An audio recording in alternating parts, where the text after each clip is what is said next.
Hi friends, ನಮಸ್ತೆ. ಎಲ್ಲರಿಗೂ ರುಚಿ ಅಭಿರುಚಿ ಯೂಟ್ಯೂಬ್ ಚಾನಲ್ಗೆ ತಮಗೆಲ್ಲರಿಗೂ ಆತ್ಮೀಯವಾದಂಥ ಸ್ವಾಗತ. ನಾನಿವತ್ತು ನಿಮಗೆ ಸವಣೂರು ಒಗ್ಗರಣೆ ಮಂಡಕ್ಕಿ ಮಾಡೋದು ಹೇಗಂತ ತೋರಿಸ್ತಾ ಇದ್ದೀನಿ. ಈ ಸವಣೂರು ಒಗ್ಗರಣೆ ಮಂಡಕ್ಕಿ ಮಾಡಲು ಬೇಕಾಗಿರುವಂಥ ಸಾಮಗ್ರಿಗಳು, ಮೊದಲೇದಾಗಿ ನಾನಿಲ್ಲಿ 1 ಸೇರು ಮಂಡಕ್ಕಿ ತೊಗೊಂಡಿದ್ದೀನಿ.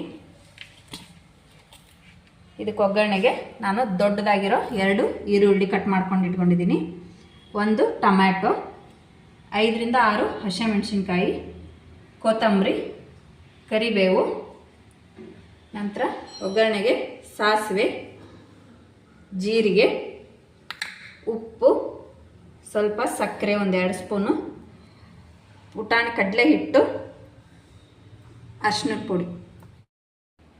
ಒಗ್ಗರಣೆಗೆ ಎಣ್ಣೆ. ನಾವೀಗ ಒಗ್ಗರಣೆ ಮಾಡೋದು ಹೇಗಂತ ನೋಡ್ಕೊಂಬರೋಣ.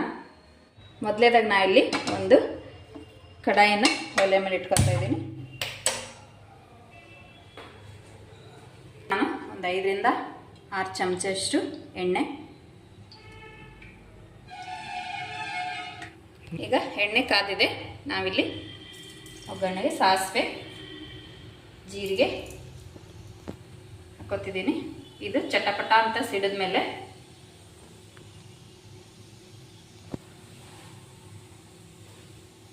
ನಾನು ದೊಡ್ಡದಾಗಿ ಹೆಚ್ಚಿಟ್ಕೊಂಡಿರೋ ಈರುಳ್ಳಿನ ಹಾಕ್ತಾ ಇದ್ದೀನಿ.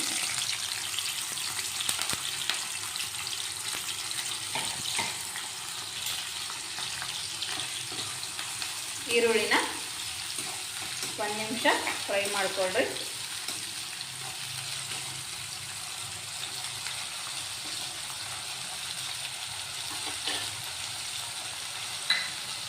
ಈಗ ನಾನು ಇದಕ್ಕೆ ಹಸಿಮೆಣಸಿನ್ಕಾಯಿ ಆ್ಯಡ್ ಮಾಡ್ತಾ ಇದ್ದೀನಿ.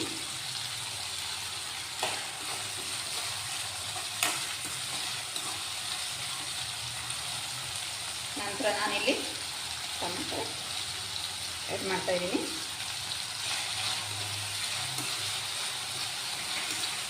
ಜಾಸ್ತಿ ಈರುಳ್ಳಿ ಹಾಕಿದಷ್ಟು ಒಗ್ಗರಣೆ ಮಂಡಕ್ಕೆ ಟೇಸ್ಟು ಸೂಪರಾಗಿರುತ್ತೆ. ನೋಡಿ, ಇದನ್ನ ಒಂದು 5 ರಿಂದ 6 ನಿಮಿಷ ಈರುಳ್ಳಿನ ಬೇಯಕ್ಕೆ ಬಿಡಿ. ನೋಡಿ, ಈಗ ಈರುಳ್ಳಿ ಟೊಮೆಟೊ ಎಲ್ಲ ಫ್ರೈ ಆಗಿದೆ. ನಾನಿಲ್ಲಿ 1 ಸ್ಪೂನಷ್ಟು ಅರಿಶಿನ ಪುಡಿ ಹಾಕ್ತಾಯಿದ್ದೀನಿ.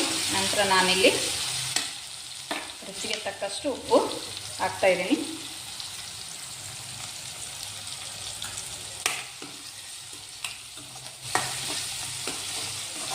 ನಮ್ಮ ಸವಣೂರು ಕಡೆ ಇದು ಫೇಮಸ್ ನೋಡಿರಿ, ಒಗ್ಗರಣೆ ಮಂಡಕ್ಕಿ. ನಾನೀಗ ಸಕ್ಕರೆ ಹಾಕ್ತಾಯಿದ್ದೀನಿ.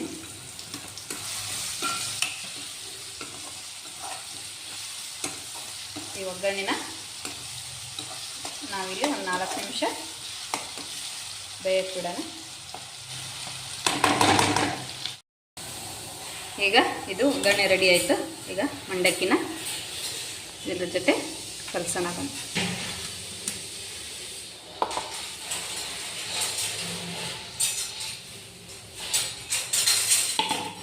ನೀವು ಸ್ವಲ್ಪ ಸ್ವಲ್ಪ ಹಾಕಿದ್ನ ಒಗ್ಗರಣೆಗೆ ಸರಿ ಹೋಗೋದು ಕಲಿಸ್ಕೊಳ್ರಿ. ಇದು ಭಾಳ ಸಿಂಪಲ್ ರೀ ಮಾಡೋದು. ಒಂದು 4-5 ನಿಮಿಷಕ್ಕಂದ್ರೆ ಆಗೋಗ್ಬಿಡುತ್ತೆ. ನೋಡಿ, ಇದು ಸವಣೂರು ಕಡೆ ಸ್ಪೆಷಲ್ಲಾಗಿ ಪೌಡ್ರನ್ನ ಹಾಕಲೇಬೇಕು, ಅಂದರೆ ಇದು ಟೇಸ್ಟ್.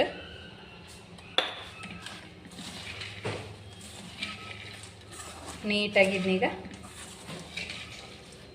ಒಗ್ಗರಣೆಯಲ್ಲಿ ಮಿಕ್ಸ್ ಆಗೋ ಥರ ನೀಟಾಗಿ ಈ ಥರ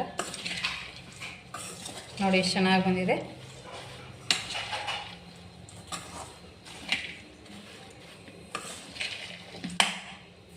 ವಿಡಿಯೋ ನೋಡಿದ್ದಕ್ಕಾಗಿ ಧನ್ಯವಾದಗಳು. ಈ ವಿಡಿಯೋ ಇಷ್ಟವಾದಲ್ಲಿ ಲೈಕ್ ಮಾಡಿ, ಶೇರ್ ಮಾಡಿ, ಸಬ್ಸ್ಕ್ರೈಬ್ ಮಾಡಿ. Thank you.